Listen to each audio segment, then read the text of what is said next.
Sometimes we look at God and we pray and we say, God, fix this. Please help me. Do this for me.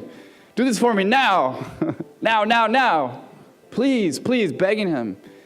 And God is so loving and caring and genuinely affectionate towards us that sometimes he answers and sometimes he doesn't. And for our good. Because if he answered every prayer, then he wouldn't be God, we would be God. And he would just be our servant. Right?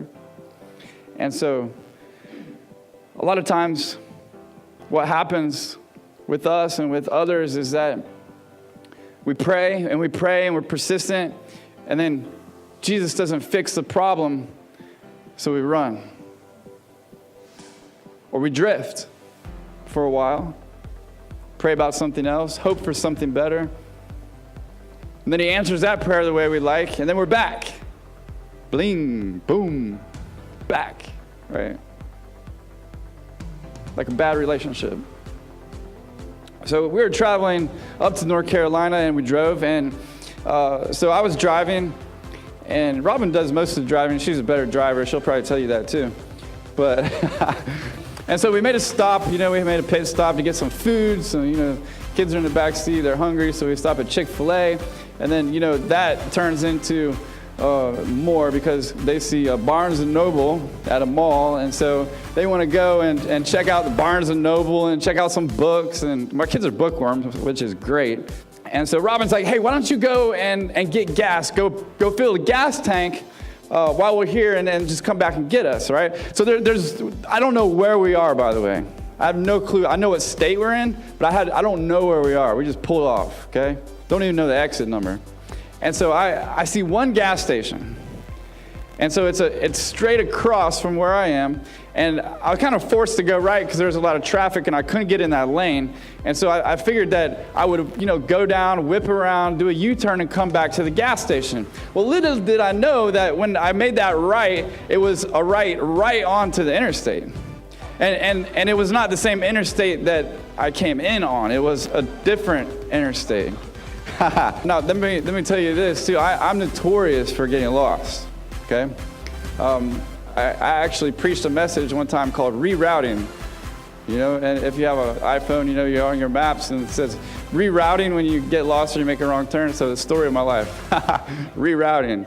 And so little did I know on this interstate, it was probably about 9 miles before I could actually get off. And so, yeah. So I didn't know what city I'm in, so I tried to fix the problem myself, right? I tried to fix the problem myself, and I'm like using my phone before I text my wife because I'm thinking maybe I don't have to tell my wife that I'm actually lost and have this embarrassment if I can just plug in the Barnes & Noble and get me back. So I plugged in Barnes & Noble and current location to Barnes & Noble, and it's not coming up, and I'm like, oh, come on, GPS, don't let me down. And so it let me down. So I couldn't fix the problem. So I had to tell her, I texted her, I said, I need the address where you're at. Can you find out the address where you're at and text it to me so I can please find my way back? And it's raining and it's storming, and I can barely see now at this point. I couldn't fix the problem. I needed a third party. I couldn't fix the problem. My GPS couldn't fix the problem. And that's like us with Christ and our sin, and when we drift, and when we wander, and when we run from him.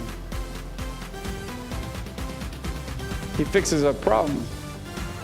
And so the one thief said, hey, if you're the Christ, come on, get us all down now, fix my problem. That's what he said. He said, fix my problem, Jesus. If you're really who you say you are, fix this situation and get me down off this cross and yourself. Otherwise, I don't believe in you. And don't we do that a lot of times? Like if Jesus doesn't fix our problem, doesn't fix our issue, then we're like, maybe following Jesus isn't really for me. Or maybe you're not to that extreme. Maybe you just say, God doesn't love me today. Your religion is based on performance. Your relationship with God is based on how you do. And so if Jesus doesn't answer your prayer or fix your problem, then it just must be that I'm not good enough for Jesus to help me. And then you sink down into depression because you don't believe that you're loved by God as much as those around you. See, Jesus does fix our problem, though. And this is what I want us all to realize tonight, is that Christ does fix our problem. See, originally from the time of Adam and Eve, when sin came into the world, there was before they disobeyed and ate the fruit, everything was perfect. There was a perfect relationship between humankind and God. Mankind, humanity, and God had a seamless relationship. It was perfect. All these things blocking our relationship with God, and that's where Christ comes in. He goes to the cross. He could have came down from there. He could have wiped out everybody that was mocking him at that moment. He could have done anything. He could have stopped it all. But he had a mission. He had a purpose, and his purpose was love. Here's this idea of grace, this idea of forgiveness, that Jesus says, forgive them. They know not what they do. And he's saying this to right there in that moment, to the scoffers, to those making fun of him, to those mocking him, to even the criminal on his side that's mocking him as well. He's saying, Father, forgive them in a dark moment.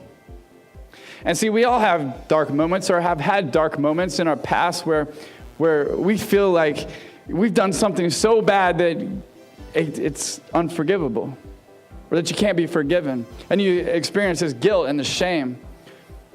So you have to understand that, I got a problem, I got issues, I have these things, and Jesus fixes that. Because of the cross and the resurrection, the power of the gospel can set you free of the bondage of sin and death, and you can experience life.